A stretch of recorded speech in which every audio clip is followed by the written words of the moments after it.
So the Cassini spacecraft got our first up-close view of Titan.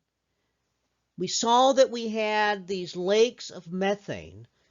We can call them lakes, we call them oceans, however you want to refer to them. This was really exciting news because it means that we have another world that has weather patterns that are very much like Earth weather patterns. Again, we've got rivers, we got lakes, we got mountains.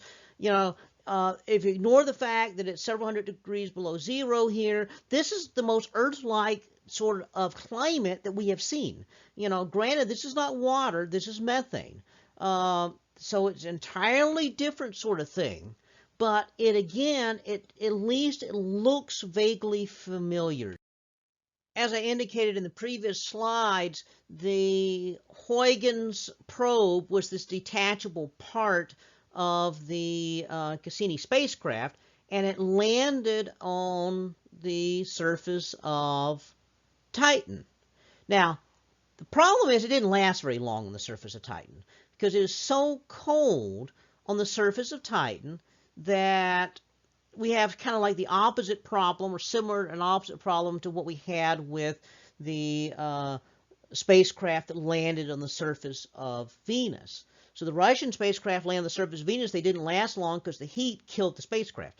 This probe landed on the surface of Titan. The cold killed it. It's so cold that the electronics would get too cold, they'd freeze. The batteries would freeze. Electronics operate at a certain temperature. Too hot, it doesn't work. Too cold, doesn't work. This is too cold. There was not a good way of heating this probe. Now, it is possible that maybe in the distant future, or maybe not too distant future, they could have sent another spacecraft there that had other ways of heating it better than was available here. You don't want to heat it too much, because if you heat it too much, that's going to interfere with the environment you're landing in. Those solid boulder-looking things, the rocks you see in the picture, those are probably ice boulders or chunks of ice. Remember, at this distance from the sun, it's so cold that the ice, the water, is going to be constantly frozen, and so it's going to act like a rock. Now, the atmosphere has a lot of methane in it, and as the sunlight hits the methane, then it's going to break it down. The UV light breaks it down into carbon and hydrogen. That carbon and hydrogen is going to then combine with other stuff that's available. Well, the most abundant things in the atmosphere are methane, which is carbon and hydrogen, and nitrogen. So you end up with other sorts of things here that are mostly carbons and hydrocarbons. So you have short-chain hydrocarbons, long-chain hydrocarbons. These hydrocarbons will occasionally grab a nitrogen in there as a mixture. There's a few other things here. You know, the water that's out there, it has some oxygen in it. So you might get a little bit of oxygen in, not very much. All this stuff is going to make complex hydrocarbons and then simple hydrocarbons, and they're going to sink to the surface. Wait, hydrocarbons. That's like oil. Not exactly the same, but lo and behold, this is, you know, all these other sort of things we talk about that are hydrocarbons. Basically, on Earth, we generally get from petroleum products. Here, they're just laying around on the surface of Titan. So we've got all these hydrocarbons here. Now, it doesn't mean we want to like mine it for anything, but it does mean we have all the hydrogen and carbon and other sort of things. That's organic molecules.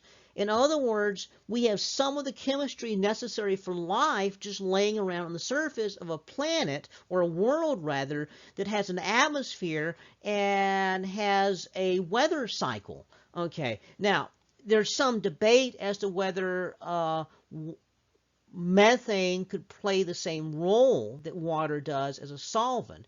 If it can, then there's potential for life on Titan here. Now, the Huygens probe was not designed to measure that, but just to see what it was like at the surface, our first look at it. So this is actually an exciting discovery right here. And so there's yet another. Now, I should point out, it's very cold here, so any life which involves chemistry is going to have to run very slow. Chemistry doesn't run very fast when it's this cold, and so that means that the conditions here are going to be way unlike anything that you're familiar with. And so any life that lives here would not be life of any recognizable form like we have on Earth. So this would be something quite a bit different. So that just to point out, if there's life here, it's going to be way different. Surface temperature about 290 degrees below 0 Fahrenheit. That's about 94 Kelvin. This is very, very cold. Well, duh, we're a long ways from the sun. Clouds cover a fair bit of the surface. The haze is 100% coverage. So actual clouds really don't cover that much of the planet. Haze, though, is what's covering it. Now, the interesting thing is the haze reflects heat back into space. So the solar radiation coming in is reflected into space, and that produces what we know as an anti-greenhouse effect that cools Titan. Normally, all this methane would be a greenhouse gas holding heat in, but the haze reflecting the heat back into space, making an anti-greenhouse effect. The direct solar wind, which would actually ablate and damage the atmosphere, happens when Titan is outside of Saturn's magnetosphere. 90% of the time, it's within the magnetosphere protecting it, but about 5% of its orbit takes it outside, in which it can be hit by the solar wind. That does two things. The radiation of the sun helps to break down the methane, and the solar wind helps to strip it of its atmosphere a little bit. So presumably in the past, it may have had a thicker atmosphere. Methane is probably being constantly released from the interior. This far from the sun, remember comets, which are made of frozen water ice and frozen methane and frozen ammonia, probably made up, those kind of things made up some of the stuff that made these moons out here. And so Titan quite possibly has lots of methane and ammonia built into it that's being released into the atmosphere. It may have had more methane in the past. We're not sure. We're just still starting the whole process of studying Titan. Again, this is a world that has an environment and a climate, something that we haven't seen a lot of in other worlds. And so this is something that's a fascinating subject to study, and I kind of wish we had another spacecraft dedicated to just studying Titan. Only one spacecraft went out here and spent a lot of time studying Saturn. It was a Saturn spacecraft. It did study Titan, but it could have studied it. Our best guess is that we have a mixture of rock and ice that makes up the core of it. Remember, this would be like building blocks that made this would be similar to building blocks that make comets. So a mixture of rock and ice. In this diagram here, that's called a hydrosilicate core. Okay, and above that is a water layer. Now, what's going to happen is the surface is probably just frozen solid ice. Underneath it is going to be squeezed into a liquid state.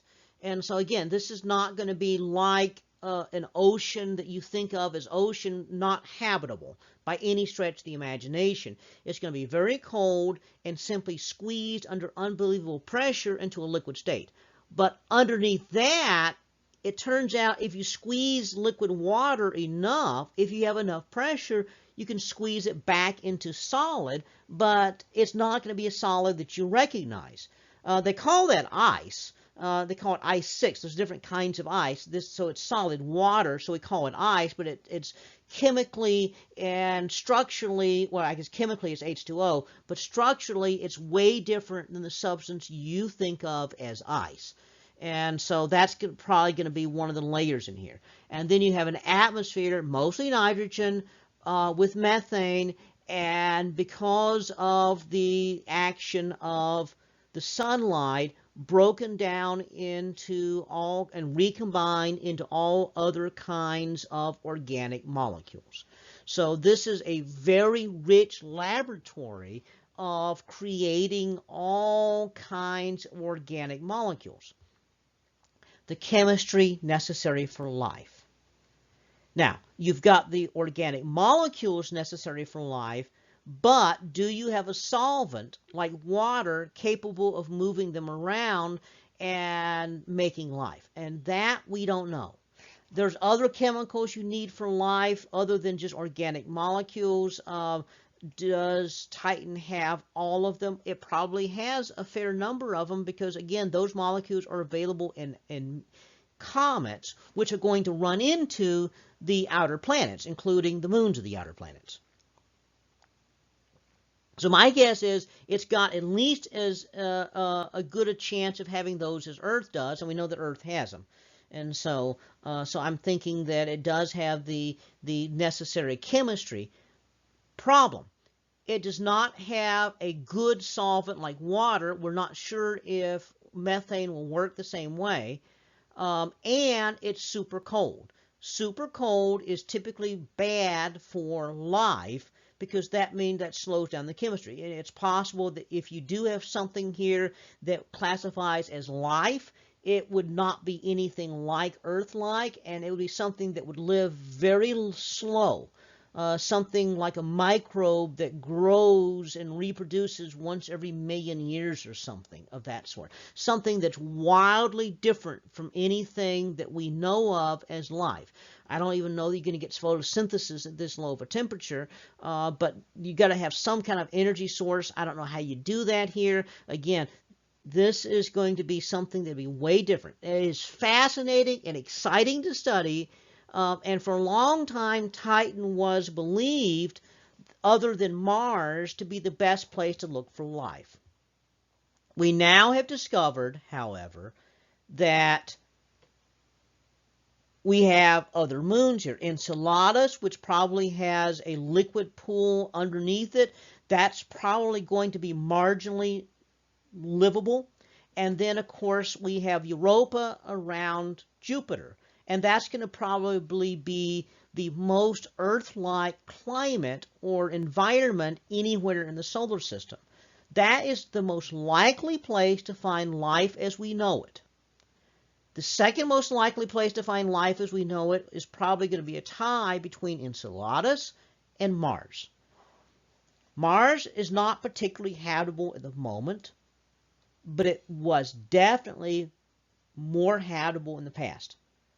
If life gets started somewhere, it does have an amazing ability to adapt to changes in climate.